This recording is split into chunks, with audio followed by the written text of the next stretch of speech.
Morning, everyone. Warm welcome to worship. David is across the road this morning, so that's why I'm here leading worship this morning. So the Lord calls us to worship Him, and let me read the first two verses of Psalm 8.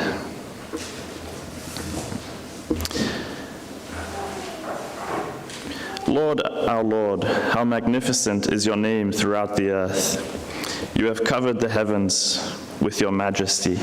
From the mouths of infants and nursing babies, you have established a stronghold on account of your adversaries, in order to silence the enemy and the avenger. Let's bow and let's pray. Heavenly Father, we thank you for gathering us here this morning and bringing us safely here. We thank you for another week we've had and for the fellowship and the friendship we share together as we are united in praise of your name. We worship you, we bow before you. You are our Savior, our God, our King.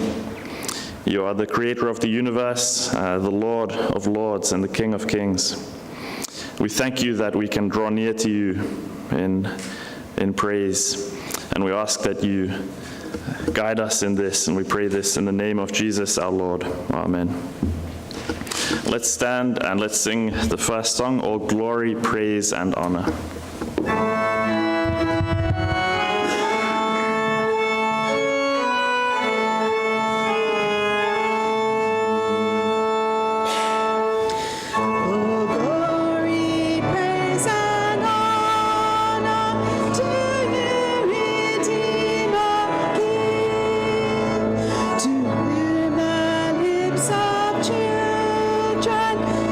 Sweet hosannas ring.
you please be seated, and I'd invite Judy to do the Old Testament reading. Thank you.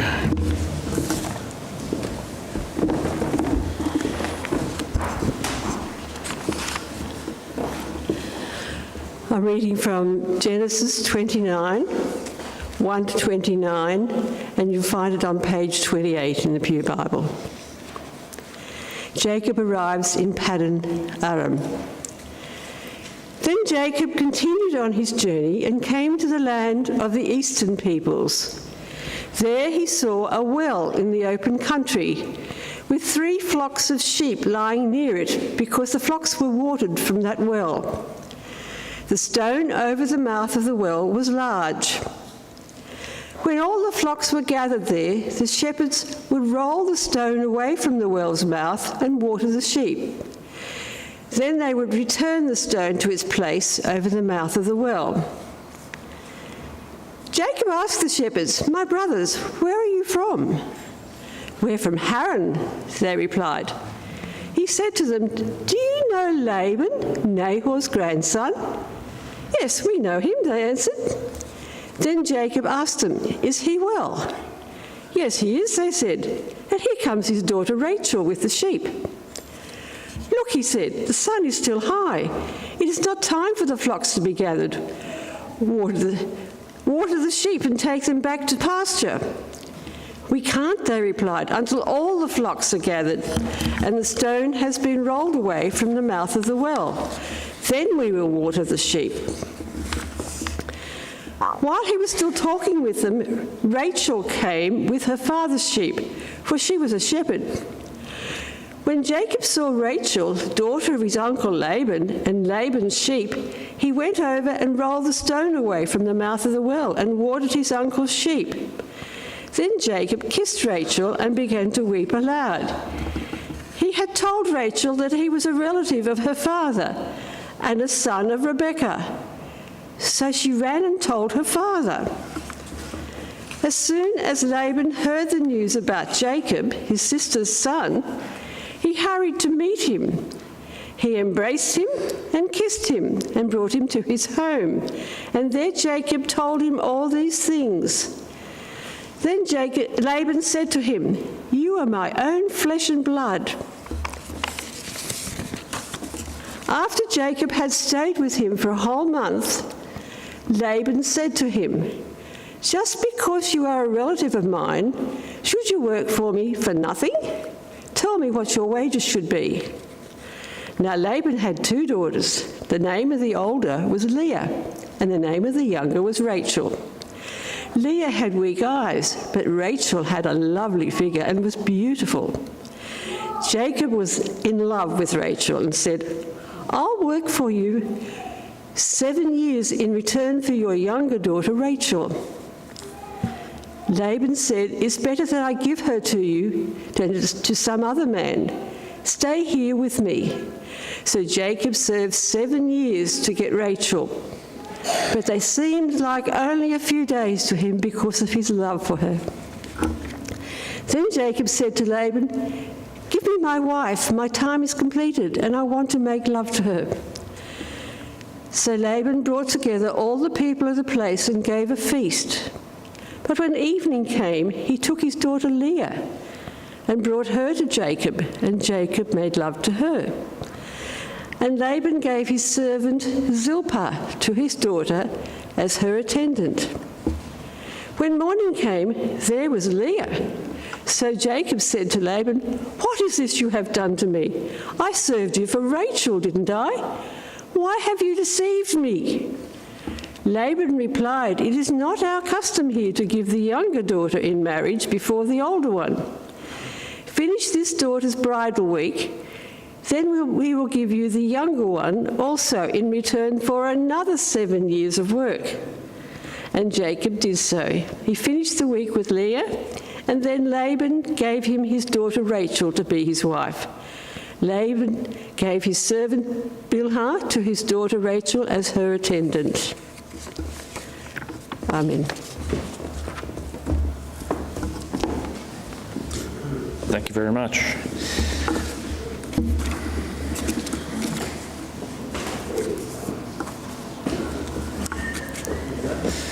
Well, let's join together in prayer of confession. The words will be there, and let's all pray together. Almighty God and Heavenly Father, we poor miserable sinners confess that from our childhood until this very hour we have sinned against your commandments by evil thoughts, words, will, and works, which we cannot count, and first of all by vast unbelief. Therefore, we are not worthy to be called your children, nor lift our eyes up to heaven. O God and Father, we wish that we had never provoked you to anger. In your mercy and for the sake of your glory, we ask you to receive us into your grace by the forgiveness of our sins. Amen. And hear the assurance of God's pardon and his grace. He says to us, "But you are a chosen generation, a royal priesthood, a holy nation, his own special people, that you may proclaim the praises of him who called you out of darkness into his marvelous light, who once were not a people, but are now the people of God, who had not obtained mercy, but now have obtained mercy." Amen. All right, now it's time for the country of the week, and this is probably more David's thing than my thing. So I've been left with Kenya, and this information here was provided by David, and I've never been to Kenya, but I've been to Africa. I know a little bit about what it's like there. I've been in Zambia, which is close to Kenya, just a bit to the south. And these people are deeply religious, many of them. They don't have a lot of the things we have in the West, which perhaps we might say could be distracting things. We have worldly wealth or perhaps excess, but what they do have in Africa is a deep sense of faith. They depend on God for their food, for the crops to grow, and if it's the same there as what it was in Zambia, on a Sunday morning, if you drive down the street, everyone you see is going to church, and it's quite beautiful to see. We saw an old grandfather carrying his young granddaughter on his back to church, and they walk long distances. So there's lots for us to pray for. So let's pray for the Christians, our Christian brothers and sisters in Kenya.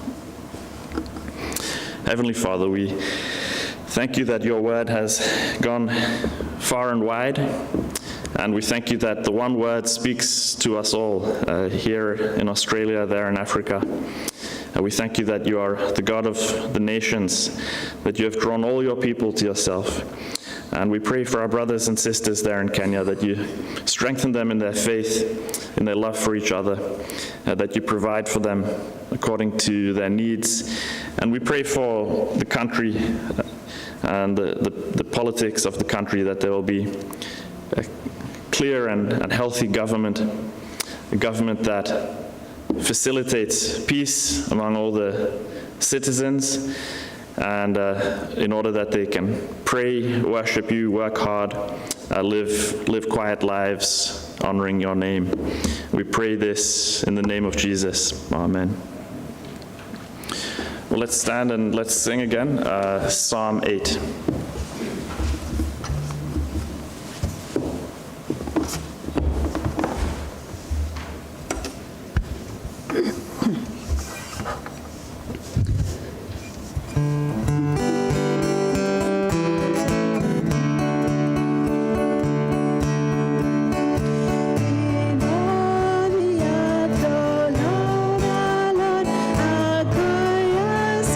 Your name, for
you, and thanks very much, Gary, for leading us in singing.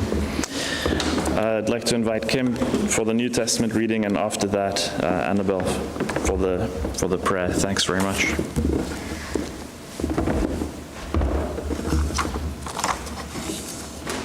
Good morning. This is Luke 11, verses 14 to 28, page 1007 in the Pew Bibles.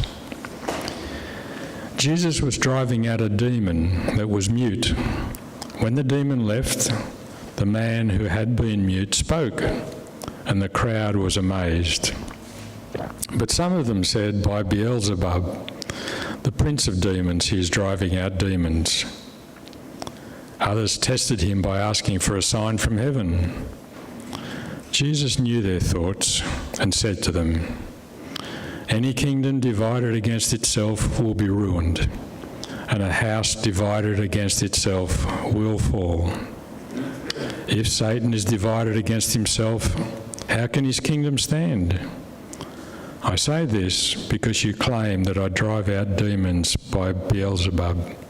But if I drive out demons by Beelzebub, by whom do your followers drive them out? So then, they will be your judges. But if I drive out demons by the finger of God, then the kingdom of God has come upon you. When a strong man, fully armed, guards his own house, his possessions are safe. But when someone stronger attacks and overpowers him, he takes away the armour in which the man trusted and divides up his plunder. Whoever is not with me is against me, and whoever does not gather with me scatters. When an impure spirit comes out of a person, it goes through arid places, seeking rest, and does not find it. Then it says, I'll return to the house I left. When it arrives, it finds the house swept clean and put in order. Then it goes and takes 7 other spirits more wicked than itself, and they go in and live there. And the final condition of that person is worse than the first. As Jesus was saying these things, a woman in the crowd called out, "Blessed is the mother who gave you birth and nursed you." He replied, "Blessed rather are those who hear the word of God and obey it." This is the word of the Lord.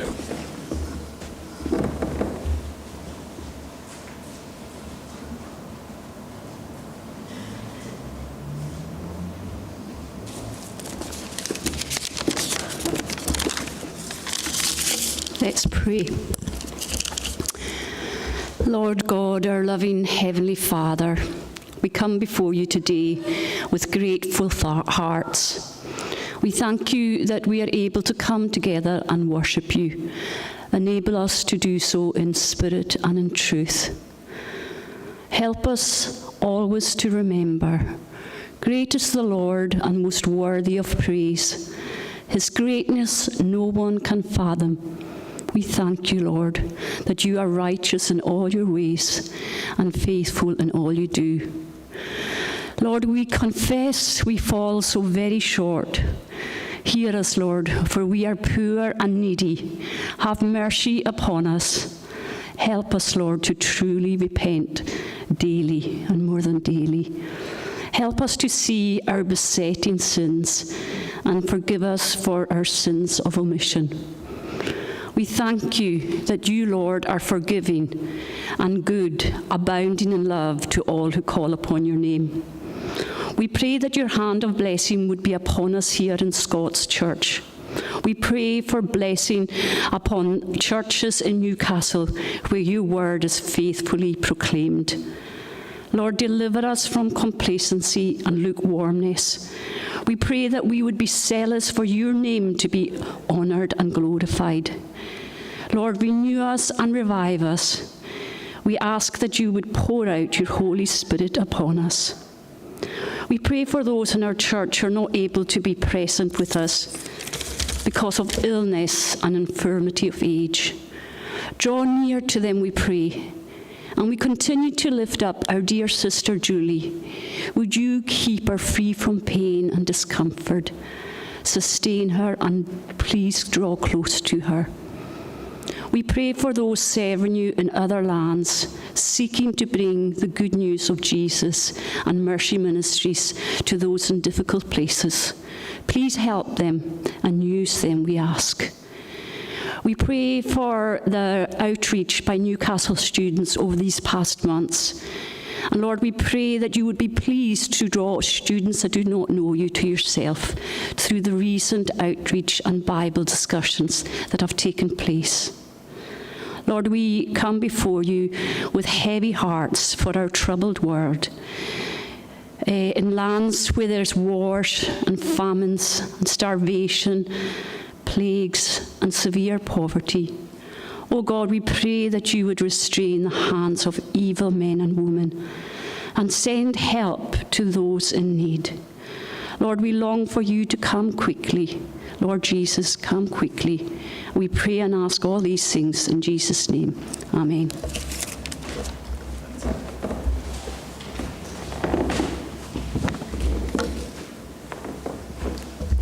Right, we have another song we sing, and this is The Church is One Foundation. And just to explain why we're singing this, the passage we're looking at afterwards is 1 Corinthians 3, which is about building on the foundation. So let's stand and let's sing.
Thank you. Right, so let's turn to God's Word for this part of our worship. The passage is 1 Corinthians chapter 3, verses 5 to 15. There are some notes here, and you can get them afterwards if you like. or now if you want, just put up your hand, but otherwise they'll be available afterwards. Okay, so we've been going through Acts in the morning, as you know, and David said I can preach on anything except Acts and John, because that's what he's doing, and I think he doesn't want me to confuse everyone too much. But this does connect. So how does this connect? Paul had spent 18 months building up the church in Corinth, and we read about this in Acts 18. And from Corinth, he then went to Ephesus and beyond. So that's what I'm going to say. This links in with Acts 18, which we'll be looking at in a few weeks' time. Let's read the Word of God. Let's read the perfect Word of God, which is His gift to us. I'll read 1 Corinthians chapter 3, verses 5 to 10.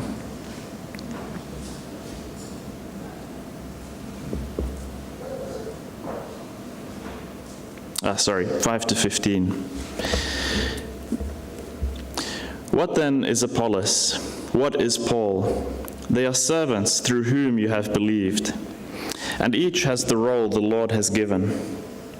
I planted, Apollos watered, but God gave the growth. So then, neither the one who plants nor the one who waters is anything, but only God who gives the growth. Now he who plants and he who waters are one, and each will receive his own reward according to his own labor. For we are God's co-workers. You are God's field, God's building. According to the grace that was given to me, I have laid a foundation as a skilled master builder, and another builds on it. But each one is to be careful how he builds on it. For no one can lay any other foundation than what has been laid down. That foundation is Jesus Christ. If anyone builds on the foundation with gold, silver, costly stones, wood, hay, or straw, each one's work will become obvious, for the day will disclose it, because it will be revealed by fire. The fire will test the quality of each one's work. If anyone's work that he has built survives, he will receive a reward. If anyone's work is burned up, he will experience loss, but he himself will be saved, but only as through fire. Let's pray. Heavenly Father, we ask that you speak this word into our minds and into our hearts, and we pray that we will be built up even as we build up each other and the church. We pray that we will grow in unity and love, and we pray this in the name of Jesus our Lord. Amen. So Paul had spent a year and a half in Corinth, building up the church, teaching there. Then he left. He went on to other places, and he received reports which were less than pleasing. Reports of divisions and other issues. So the letter to the Corinthians, in some ways, it addresses these issues one by one. It goes through them, and the first issue that's addressed, really in the first 4 chapters, is these divisions. And he begins with this, for example, in the first chapter, verses 11 and 12. For it has been reported to me about you, my brothers and sisters, by members of Chloe's people, that there is rivalry among you. What I'm saying is this: one of you says, I belong to Paul, or I belong to Apollos, or I belong to Cephas, or I belong to Christ. So there are these 4 groups, and the divisions are not as can sometimes be the case over doctrines, but it seems that the divisions there are about personalities. Each one has his own favorite leader, and there are so many movements like that today as well, aren't there? We have our favorite leaders, and sometimes, sadly, tragically, that can not end well. But here in Corinth, that's the situation. And there's envy and there's strife. He writes about that. as well, just in chapter 3 at the start. Isn't it the same still, tragically, that we have churches with envy and strife? We have churches with divisions and we form cliques. You know, this group against that group within the church. It shouldn't be like this. James, of course, James chapter 4, verse 1, he asks, why is there wars and fights among you? And we get the sense sometimes that it's almost, I heard a friend say this to me recently, it's almost as if it's worse inside the church than it is outside the church sometimes, isn't it? We can be like that. That's the situation which Paul has heard reports about. And so he writes this letter, the first few chapters of Corinthians. And then in chapter 3, verses 5, especially 5 to 9, but our passage is 5 to 15. What Paul does is he explains what then is the role of these leaders. If we shouldn't be having these cliques, these groups, factions. So what then is the role? And of course, what he's writing applies in the first place, most directly, to the apostles and the leaders of that time, and therefore to the elders of the church down through the ages, most directly. However, the principles apply to us all. All of us are building God's church, this building. So the principles are there for all of us. And the first lesson that we see here in this passage is that each of us, the Lord has given. So let's turn to this passage. Let's have a look at this. Paul asks the question in verse 5, in the first half, what then is Apollos? What is Paul? And the answer is that they are servants. They are servants through whom you have believed, and each has the role the Lord has given. I planted, Apollos watered, but God gave the growth. So they are servants. And in English, we have the word minister, which not all languages use that same word to describe, what David does, for example. But minister is from minus. That's the real root. It means servant, and the idea is to be less. That's exactly what Paul's saying here. They are servants. They are less, through whom you have believed. And from verse 10 onwards, Paul will use the image of a building. But to begin with, in these first few verses, he uses the image of a field or a garden. And gardening is a great passion for many of us. And I think during COVID lockdowns, a lot of people discovered or rediscovered their passion for gardening. I'm one of these people.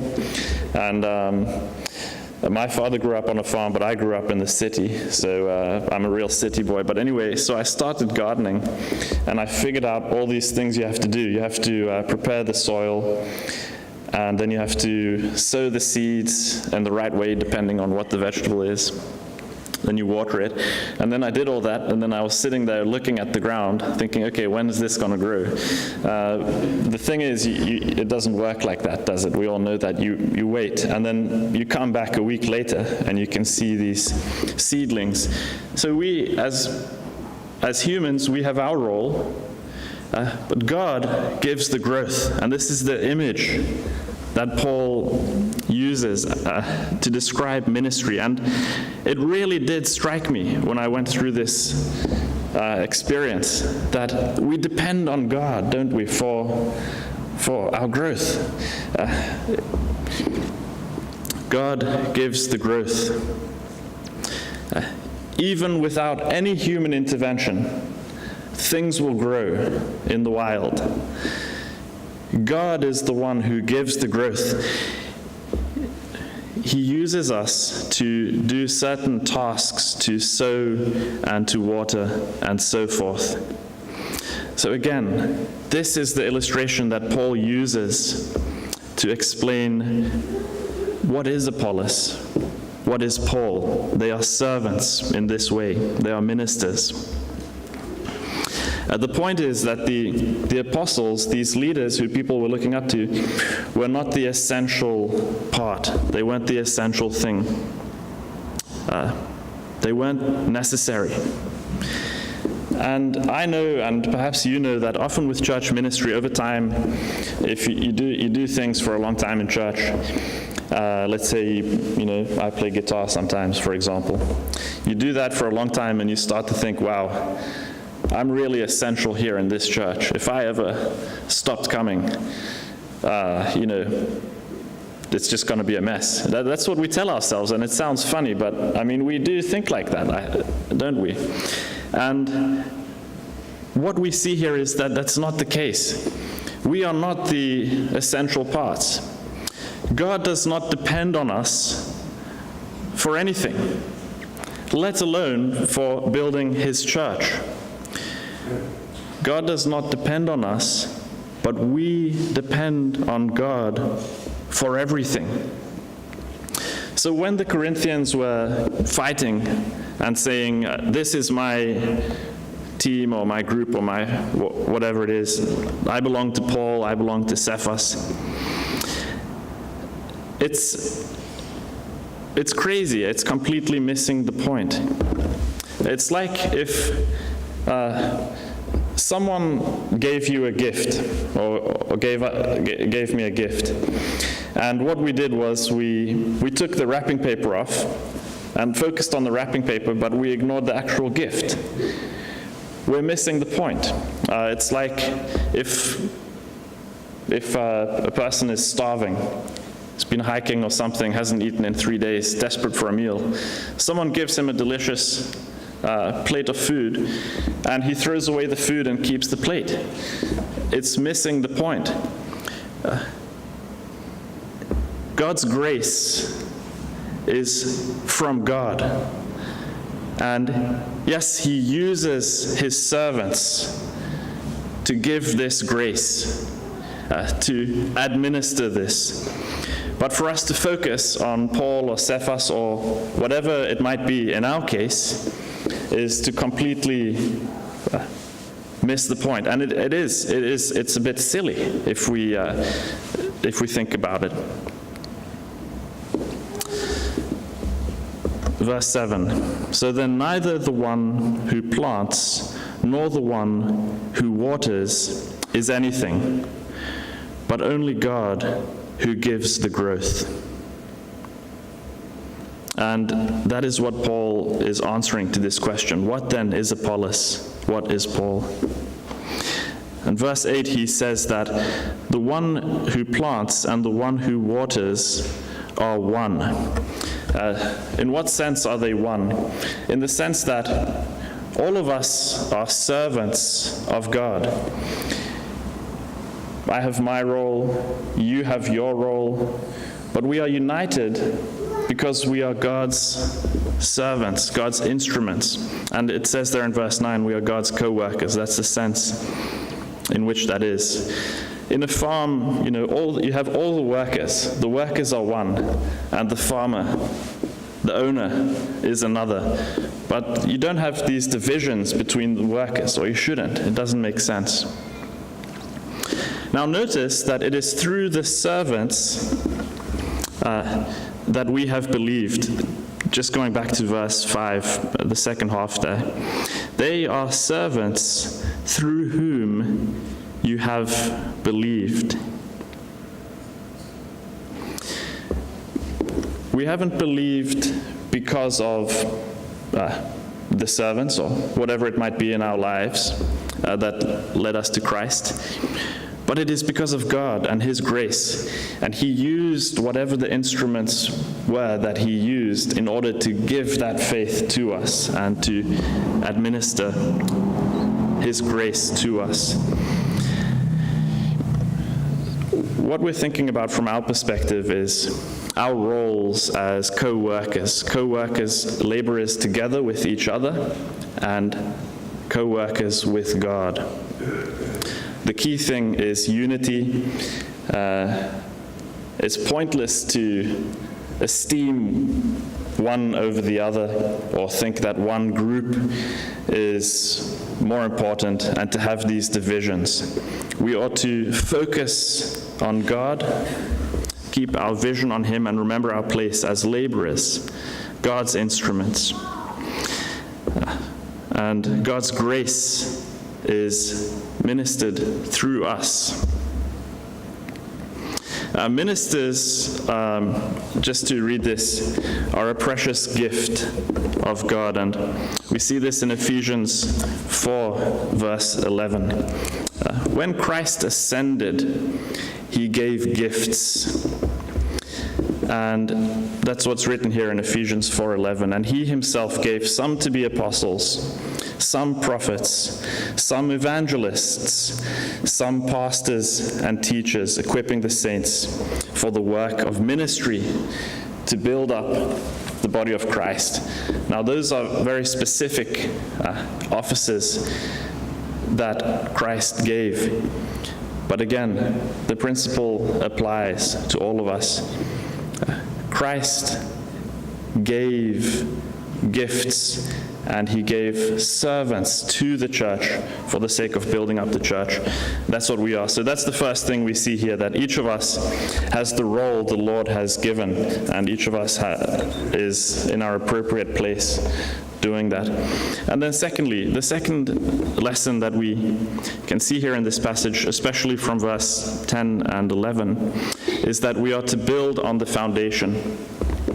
So Paul has been using this image of the field, and now he shifts to the image of a building. There at the end of verse 9, he actually says both of these as kind of indicating this shift. You are God's field, God's building. And there's a change of tone now. He's no longer answering this question of what then is Paul, what is Apollos.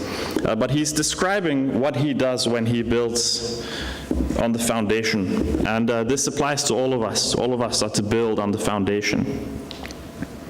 We are to build on the foundation, which is Christ. So verses 10 and 11 here. According to God's grace that was given to me, I have laid a foundation as a skilled master builder, and another builds on it. But each one is to be careful how he builds on it. For no one can lay any other foundation than what has been laid down. That foundation is Jesus Christ. So the image there is that Christ is the foundation, and in other areas of Scripture we have the image that Christ is the cornerstone. Christ is the cornerstone, the first piece, the strong part from which everything else, around which everything else is built. And Paul and the apostles laid the foundation, and the church today is building on this foundation. Now, Paul is making a different point in Ephesians 2, verse 19 to 20, but he uses the same image. So let me read this, Ephesians 2 from verse 19.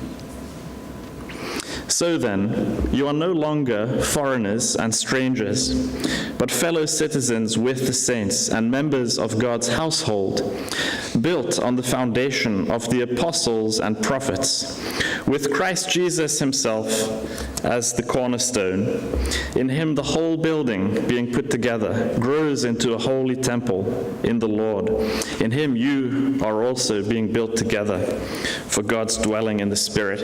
A beautiful image here of this building. And in Ephesians, Paul mentions that it's the prophets as well as the apostles who are the foundation. The prophets and the apostles, the prophets, the Old Testament, you have the law and the prophets, and the apostles in the New Testament. The Old and the New Testament, God's holy word is the foundation. Christ is the cornerstone, and his word is the foundation. The scriptures and what they reveal are the foundation of the church. We have this song, "How firm a foundation, ye saints of the Lord, is laid for your faith in his excellent word." It's one of my favorite hymns, and I tried to bring that in at my old church, and no one knew it, so it was, a disaster. But glorious song. And so we have this image of the building, and there are two aspects to this image of a foundation. Where I'm living now, I live in Cameron Park in a townhouse, and it's been fixed now, but initially when it was built, the carport wasn't built very well. And the awkward thing about that is that it was actually a member of my previous church who laid the concrete, so I couldn't, mention this there, but what happened was the water pools up, and that causes troubles for the bricks and everything. So that's an example of a poor foundation, and it leads to problems when you go forward from there. The church is not like that. We do not have a weak foundation. We have the strongest foundation. Our foundation is Christ Jesus, the prophets of God, the apostles of God. We can be confident in this as we worship, as we gather, as we think about the church, the future of this church and the church at large. Strong foundation. There is nothing for us to fear. Every generation probably thinks the world is going to overcome the church. It seems overwhelming, but it isn't. It doesn't. Christ is the cornerstone, and we have Martin Luther wrote this song in the midst of the Reformation, all the pressures he was facing. A mighty fortress is our God, a bulwark never failing. Amen. That's the case. That's our foundation. Let's rest in that. And the other aspect to this image is that we can't build beside the foundation. We shouldn't. In Zambia, which I mentioned before, they don't have much, and one of the things that happened was a church from some other country sponsored for them to build a accommodation block with all these rooms, which is great because they need that at the moment. All the students at the college are cramped into a very old, small building. But the issue was that the funding and the support only lasted enough to actually get basically the foundation finished, which I thought was a bit, probably should finish the job, but hopefully someone can do that. But there's this foundation in the bush there in Zambia, and you know what's going to happen there. There'll be a building. We look forward to the day. Now, if someone was to come and start building beside it, it's ridiculous. And in the church, we have a foundation. We already have a foundation. Christ, the prophets and the apostles, the church through the ages. We're not the first generation of Christians to ever have to think through any issues. We already have a structure on which to build. So in the same way as with a normal building, as a church, we have to be sure that we're building according to God's word. For us, how we serve each other, how we relate to each other, how we worship, what sorts of traditions we're setting up here in Hamilton, how we cooperate with our brothers and sisters in the Lord and other churches. In all these things, we have to be careful that we're building according to the foundation and especially according to God's word. And there are areas of contention. Every generation has them. There are topics which make us tense and a bit nervous to discuss because these are the hot button issues of the day. Let's build on the foundation. So, Paul here, he describes himself as a skilled master builder. According to God's grace that was given to me, I have laid a foundation as a skilled master builder, there in verse 10. And notice the crucial words, according to God's grace given to him.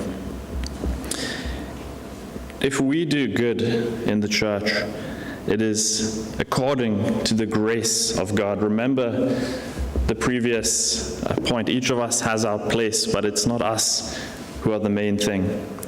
It's not us who are the essential ones, but it is God building his church.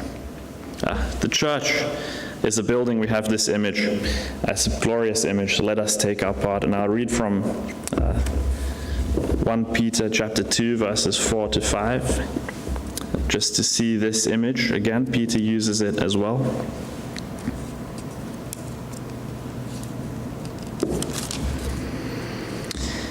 As you come to him, a living stone, rejected by people, but chosen and honored by God, you yourselves, as living stones, a spiritual house, are being built to be a holy priesthood, to offer spiritual sacrifices acceptable to God through Jesus Christ. We are living stones being built into a spiritual house. And one by one, a brick on its own is nothing. It's not impressive. But a church building is glorious. And in the same way, each of us as individuals are nothing. But together, we are the church of God. Let's be united in this. So that's the second thing. We are to build on the foundation. And then finally, the third lesson we see in this passage, especially from verse 12 to 15, is that our work will be tested. So Paul lists 6 materials with which we can build, there in verse 12, and then he says the day will reveal the quality. So let me just read this. If anyone builds on the foundation, verse 12, with gold, silver, costly stones, wood, hay, or straw, each one's work will become obvious.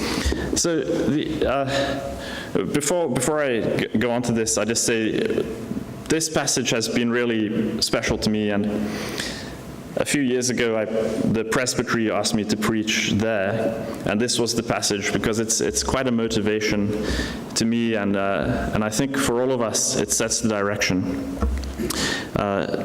We have these 6 materials: gold, silver, costly stones, wood, hay, or straw. And the idea there is that of these, which will survive a fire? The gold, the silver, and the costly stones, these things are refined in fire, and they withstand fire. On the other hand, wood, hay, and straw, these things are burnt up. So as you and I are working and serving, building up the church, inevitably, our work is of a certain quality. It's using certain materials. And Paul is saying that this will be revealed. The quality of the work will be revealed. The day will reveal it. And the day is referring to the day of the Lord, when Christ returns to judge all things. What this means is, we might think that we can fake our work, pretend it's really good. We can do that. But ultimately, it will be revealed for what it is. We can deceive ourselves in what we're doing. We can deceive others, but we can never deceive God. Now, thinking about the church and all of us here, and many of us, if not most of us, have dedicated our lives to serving the brothers and sisters in church. Some of you feel, perhaps, that your work has gone unnoticed. Remember that God sees it, and remember that it will be revealed for what it is.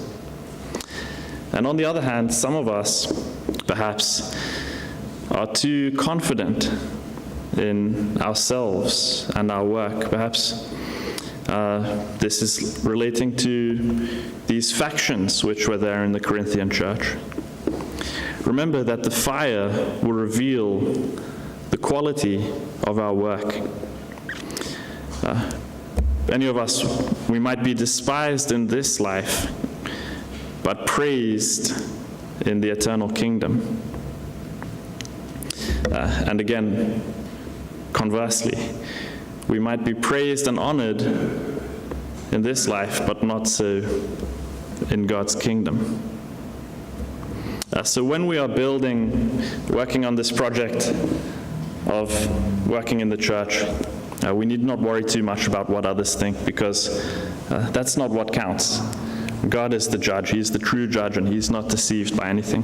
God sees all, and he rewards truly. And 1 Timothy chapter 5, verse 24. Some people's sins are obvious, preceding them to judgment, but the sins of others surface later. Likewise, good works are obvious, and those that are not obvious cannot remain hidden. What that means for us is we press on. If our work is unnoticed and insignificant, press on. God, the day will reveal this.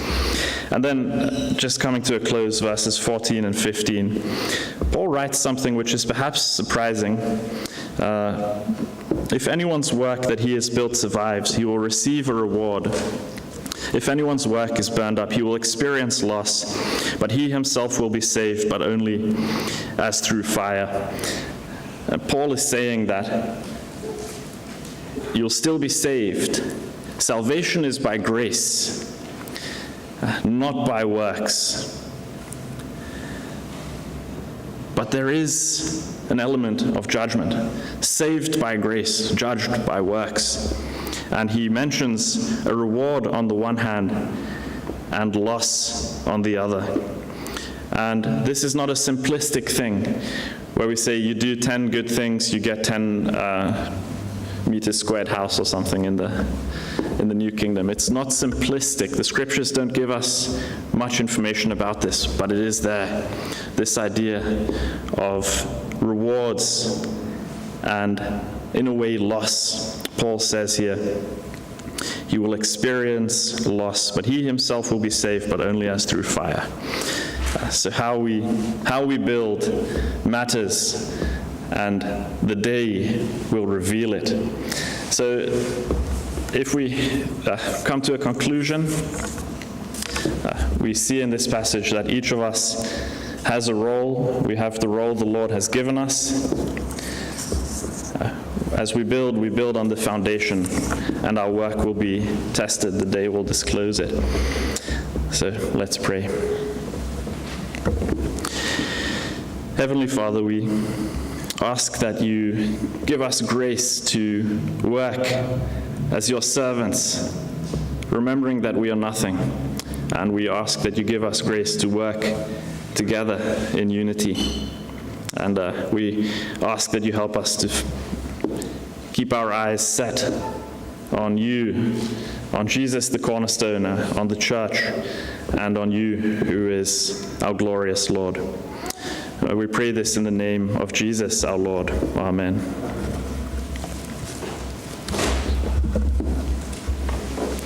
And very fittingly then, our final song, Cornerstone. Let's stand and sing.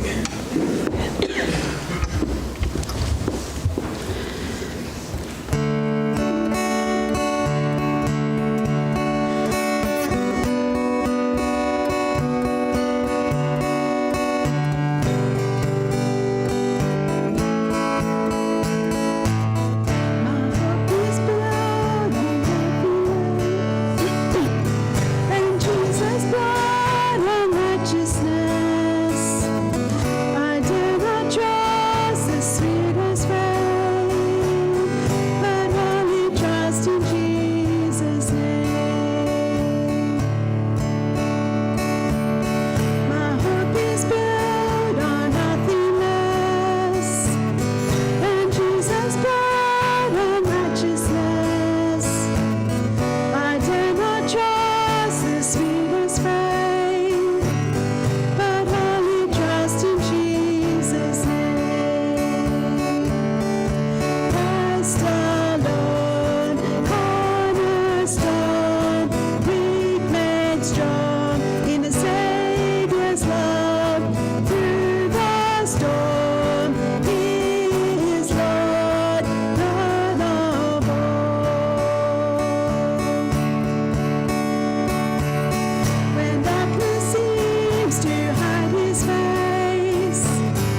grace of the Lord Jesus Christ and the love of God and the fellowship of the Holy Spirit be with you all.